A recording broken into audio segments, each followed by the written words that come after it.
Long ago, when the world was new, there was only the ocean. Then, the mother island, Te Whiti, emerged. Her heart, a small Punamu stone, held the incredible power to create life itself. For centuries, Te Whiti shared this power, spreading islands across the vast sea, but some sought her heart for themselves. One day, the demigod Maui, a shapeshifter and trickster with a magical fishhook, stole the heart.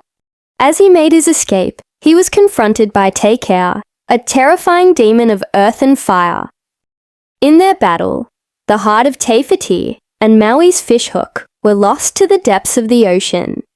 1,000 years passed, and a terrible darkness began to spread, consuming island after island, draining the life from the world. But the ocean chose a hero.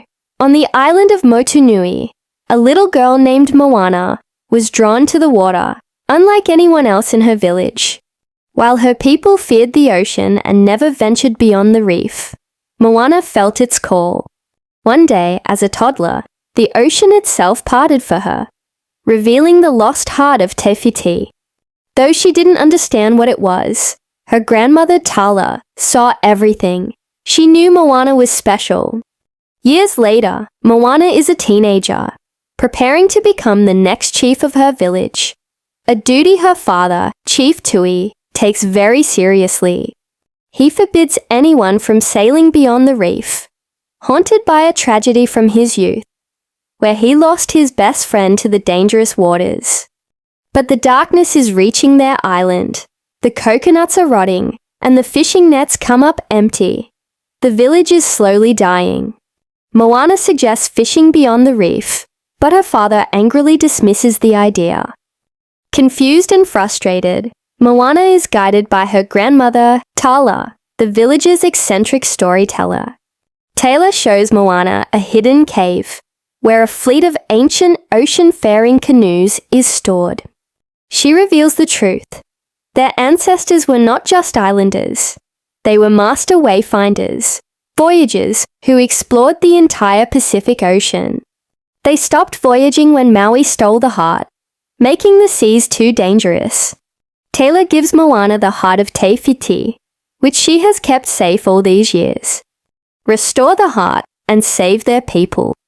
That night, Taylor falls gravely ill. On her deathbed, she urges Moana to go, to follow the call of her destiny. With her grandmother's blessing, Moana defies her father, takes one of the ancient canoes, and sets sail into the unknown.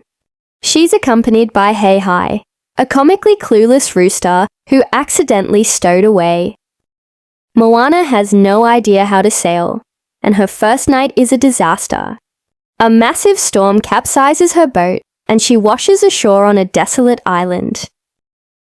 And who does she find on this island?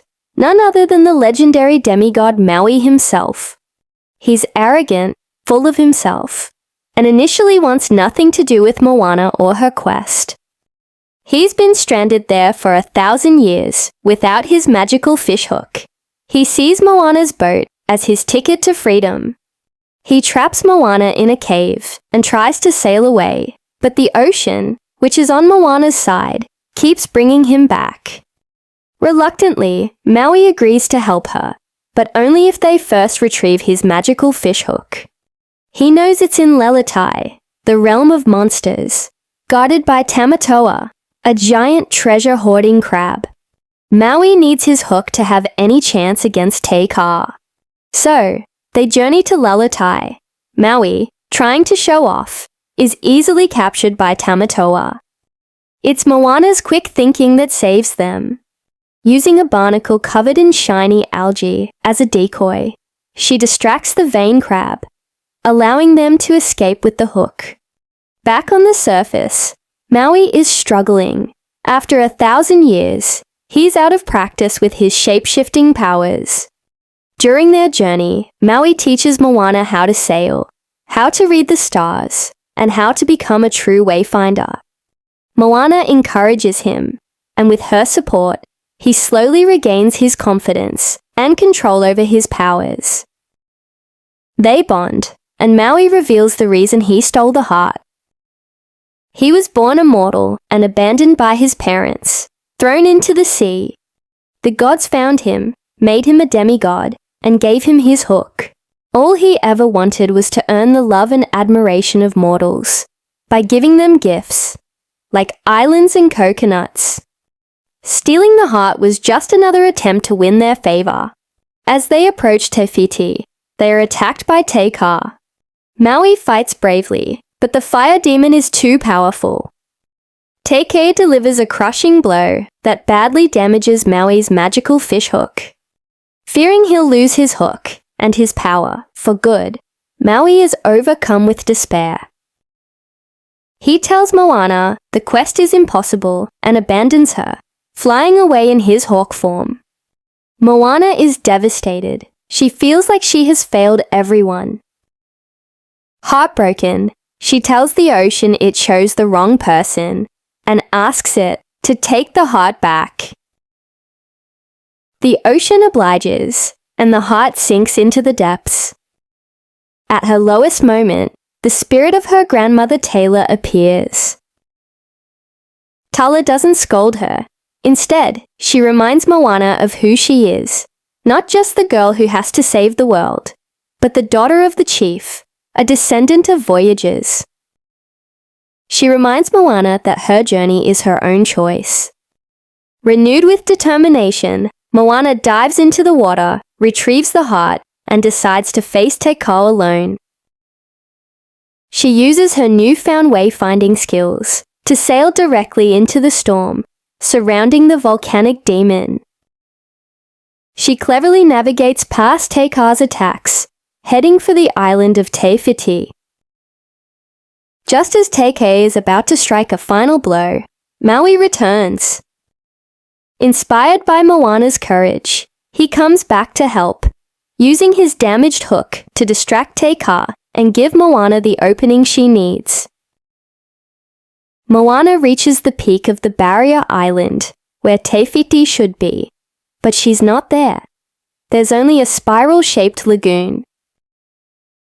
As Te Kā reaches for her, Moana notices something. The demon has a spiral symbol on its chest, the same spiral that's on the heart of Te Fiti. In a moment of incredible insight, Moana understands. Te Kā is not a demon.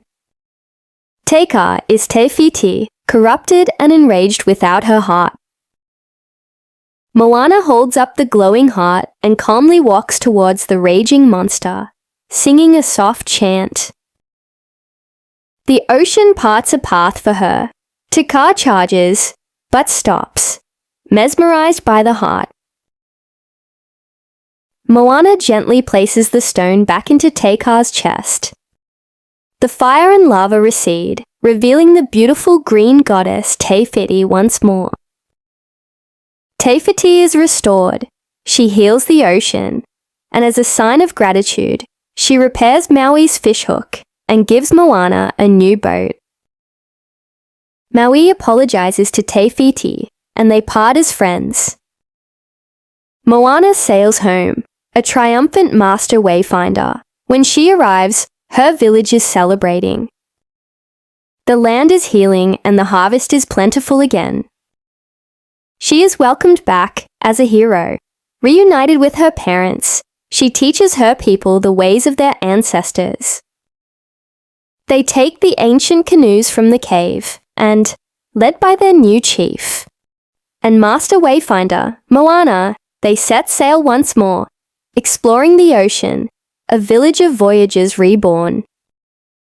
And as they sail, they see a familiar hawk flying overhead, watching over them.